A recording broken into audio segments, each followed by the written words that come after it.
Bapak Ibu, apa kabar? Selamat malam. Saya senang sekali melihat Bapak Ibu hadir di sini. Terima kasih untuk menyempatkan waktu bersama-sama untuk mengikuti webinar nasional menolong UMKM berbasis ekspor bertahan di era COVID-19. Bapak Ibu, keseharian kita tidak lepas dari peran UMKM, mulai dari tukang bubur langganan kita sampai menitipkan anak di playgroup terdekat. Kontribusi UMKM besar sekali dan krusial untuk perekonomian kita.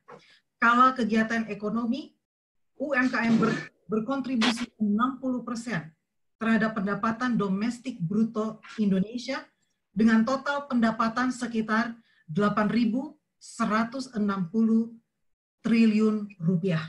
Sekitar 62 juta UMKM di Indonesia yang menyerap 97% tenaga kerja. Artinya, UMKM bisa menjadi katalisator perekonomian.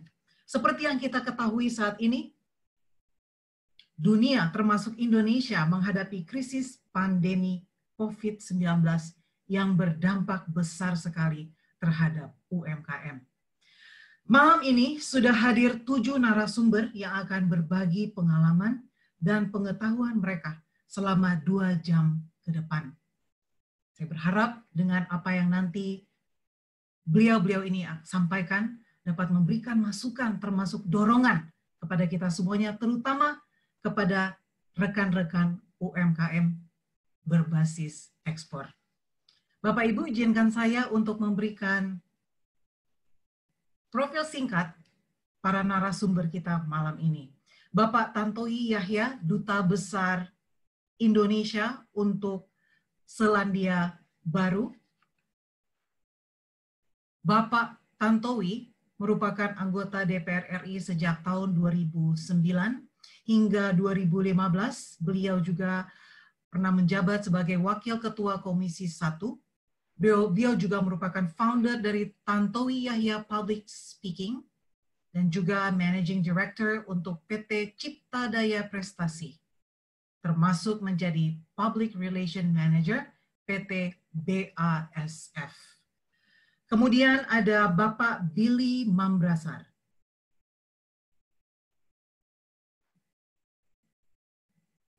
Bapak Billy Mambrasar adalah staf khusus Kepresidenan Millennials dan founder Kitong Bisa. Cak Samsul atau Bapak Samsul Hadi merupakan CEO dari Lunas. Ada Ibu Diah Anita Prihapsari atau Ibu Nita Yudi. Beliau merupakan Ketua Umum Ikatan Wanita Pengusaha Indonesia IWAPI. Dan kemudian Bapak Hermawan Kartajaya, Founder dan Executive Chairman ICSB Indonesia. Kemudian Bapak Irfan Helmi, Co-Founder dan Direktur Anomaly Coffee, Pipiltin Cocoa, juga Kopi Asli Indonesia. Dan yang terakhir adalah Bapak Habib Ismail bin Yahya. Beliau adalah Wakil Gubernur Kalimantan Tengah. Dan pada saat ini, Bapak Ibu, saya mempersilakan Bapak Tantowi Yahya untuk memberikan sambutannya.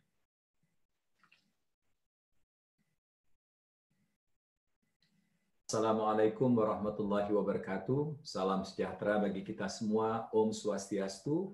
Namo Buddhaya, salam kebajikan. Yang saya hormati sahabat dekat saya, Billy Mambrasar, staf khusus Presiden Republik Indonesia.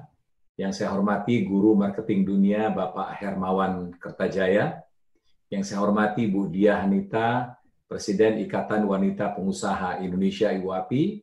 Serta yang saya banggakan para pembicara pada seri webinar ke-7 Indonesia Optimis Bangkit, yaitu Bapak Habib Ismail Yahya, Wakil Gubernur Kalimantan Tengah, Bapak Irfan Helmi, CEO dan Founder Anomaly Coffee, Cak Samsul Hadi, CEO Lunas, Mas Kurniawan Eko yang mensponsori acara ini, perwakilan dari PT Telkom, Yayasan Kitong Bisa, Yayasan Green Numa Nusantara, dan Universitas Advent Indonesia.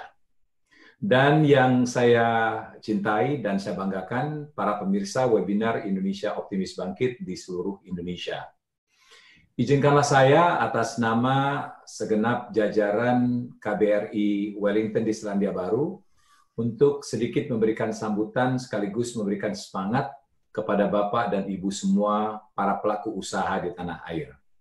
Bapak, Ibu, saudara-saudara, serta hadirin sekalian, mimpi kita, cita-cita di tahun 2045, pada satu abad Indonesia merdeka, mestinya insya Allah Indonesia telah keluar dari jebakan pendapatan kelas menengah. Indonesia telah menjadi negara maju dengan pendapatan menurut hitung-hitungan 320 juta rupiah per kapita per tahun atau 27 juta rupiah per kapita per bulan. Itulah target kita, mimpi kita bersama sebagaimana tertuang dalam visi dan misi pemerintah saat ini. Mimpi kita di tahun 2045, produk domestik bruto Indonesia mencapai 7 triliun dolar Amerika Serikat dan Indonesia sudah masuk 5 besar ekonomi dunia dengan kemiskinan mendekati 0%. Kita harus menuju ke sana, saudara-saudara. Hadirin sekalian, saat ini kondisi dunia sedang goyah. Sendi-sendi perekonomian dunia sedang lesu, namun semua itu sebagai sebuah bangsa yang besar, kita harus optimis dan bangkit. Kita harus cepat dan bekerja ekstra untuk bekerja cepat, produktif, dan kompetitif. Di Indonesia, banyak UKM berhenti berproduksi. Akibatnya, produk-produk yang biasa diekspor ke luar negeri terhambat. Seperti kata pepatah kuno yang mengatakan bahwa kesuksesan adalah sebatas apa yang kita pikirkan dan lakukan. Maka saat ini saya mohon kepada seluruh pelaku UMKM dan pebisnis untuk optimis, mulai ekspansi dan ekspor barang-barang buatan Indonesia. Indonesia bisa bangkit dan harus bangkit. Saya baru saja menerima kabar baik pagi tadi bahwa perekonomian Selandia Baru tumbuh positif di triwulan kedua tahun 2020 di tengah pandemi COVID-19. Sinyalemen baik ini membuat saya semakin bersemangat untuk mendorong ekspor Indonesia. Meskipun pada bulan Maret hingga Juli 2020 ada pelambatan atau slowdown perdagangan Selandia Baru terhadap negara-negara di seluruh dunia, namun dan berita baiknya adalah pengusaha-pengusaha di Indonesia sangat cepat untuk dapat ekspor lagi pada bulan Juni dan Juli 2020 dan diharapkan pada kuartal ketiga dan keempat tahun ini dapat mengejar ketertinggalan perdagangan ini. Selain itu, Presiden Joko Widodo dan Perdana Menteri Jacinda Ardern telah menyepakati untuk mencapai target perdagangan bilateral sebesar 40 triliun rupiah pada tahun 2024. Syukur alhamdulillah pencapaiannya hingga saat ini telah sampai pada angka 23 triliun rupiah. Hubungan bilateral yang dibangun sejak tahun 1958 terus dipererat pada tahun 2018, di mana Indonesia dan Selandia Baru mengikatkan diri dalam suatu comprehensive partnership atau kemitraan komprehensif. Satu ikatan erat dua negara sahabat yang saling mendukung dan saling melengkapi.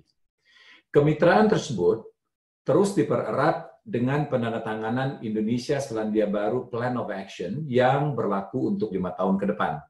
Suatu komitmen untuk mengeliminasi hambatan perdagangan, mendorong peluang investasi, peningkatan lapangan kerja yang nyata, dan penguatan konektivitas baik secara bilateral maupun melalui implementasi ASEAN-Australia-New Zealand Free Trade Agreement atau AANZFTA, serta penyelesaian perundingan Regional Comprehensive Economic Partnership atau RCEP. Saudara-saudara sekalian, tren ekspor Indonesia ke Selandia Baru setiap tahun juga mencatat nilai yang positif. Pada 3 tahun terakhir ini khususnya. Ekspor dan impor dari Indonesia ke Selandia Baru sudah hampir menutup gap-nya. Hal ini sangat menggembirakan kita semua. Artinya, produk-produk kita sudah berkualitas dan mampu diserap oleh negara ini. Selandia Baru juga sudah terlepas dari belenggu pandemi COVID-19 sejak bulan Juni lalu. Upaya maksimal pemerintah Selandia Baru yang didukung oleh segenap pemangku kepentingan dari mulai parlemen, akademisi, masyarakat, dan bahkan oposisi dalam memerangi pandemi COVID-19 memberikan hasil yang optimal. Salah satu tugas besar kami sejak diangkat menjadi Dubes Keliling Pasifik Januari lalu adalah promosi produk Indonesia di pasar Pasifik. Terdapat sekitar 20 negara dan teritori di Pasifik, sehingga potensi penetrasi produk Indonesia, khususnya produk UKM, cukup menjanjikan. Nah, jangan segan-segan menghubungi kami untuk mempromosikan produk Anda. Kami, utamanya fungsi ekonomi, akan senantiasa membantu promosi produk Anda di sini. Untuk itu, 3 hal yang dibutuhkan oleh para UKM dan usahawan di Indonesia adalah semangat, optimis, dan bangkit. Saat ini produk-produk Indonesia ditunggu oleh masyarakat, Selandia Baru, dan negara-negara Pasifik lainnya. Lebih detailnya, nanti ada guru marketing dunia, pendiri Markplus Incorporated, Bapak Hermawan Kertajaya, yang akan menjelaskan lebih detail strategi-strateginya.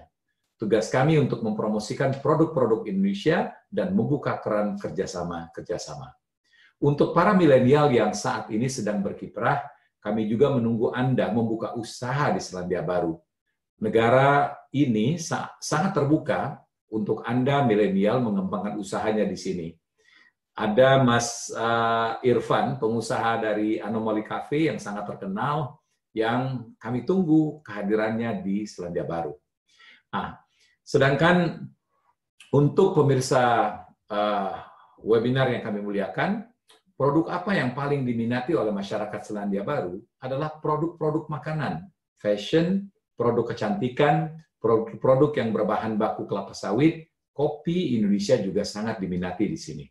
Sebagai informasi juga, pemerintah Indonesia juga mengadakan beasiswa ke Selandia Baru melalui LPDP bagi pemuda-pemudi yang berprestasi dan ingin belajar di sini dapat mengajukan beasiswa tersebut. Akhir kata, mohon maaf jika ada kesalahan dalam penyampaian kami ini, dan semoga pandemi COVID-19 ini lekas berlalu, dan kondisi perekonomian bangsa Indonesia dapat kembali pulih dan terus tumbuh. Terima kasih. Wassalamualaikum warahmatullahi wabarakatuh. Semoga Tuhan memberkati. Om Santi, Santi, Santi Om. Namo Buddhaya. Salam kebajikan.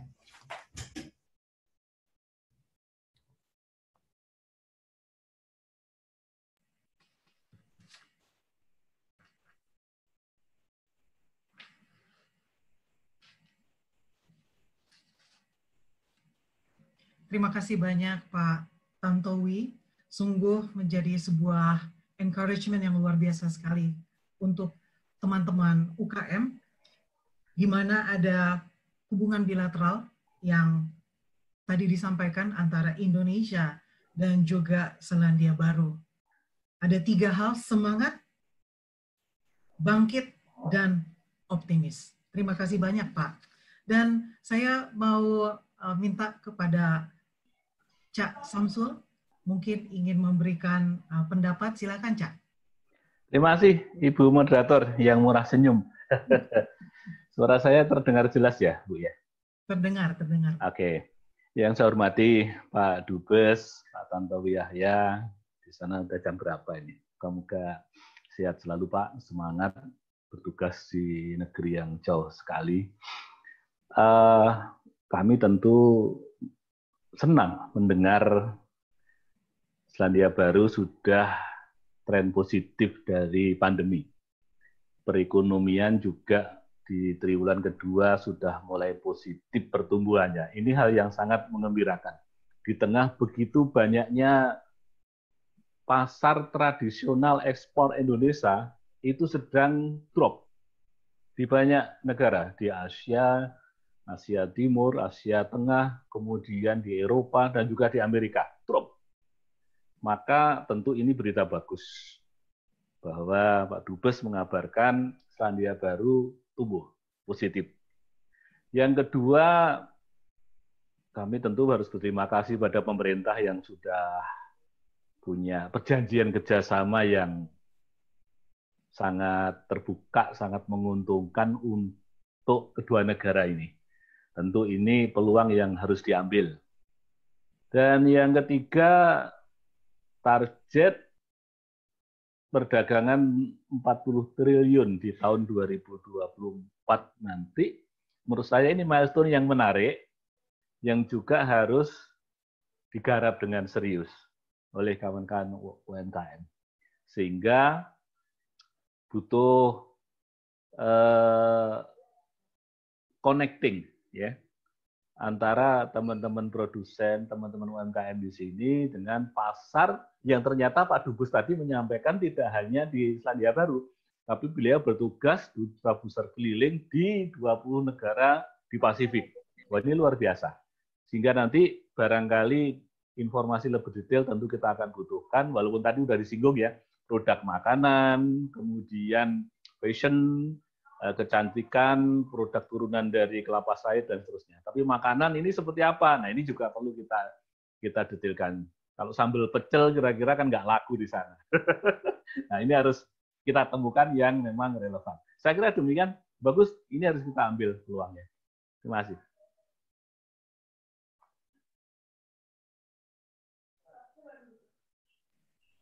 Baik, terima kasih banyak, Cak.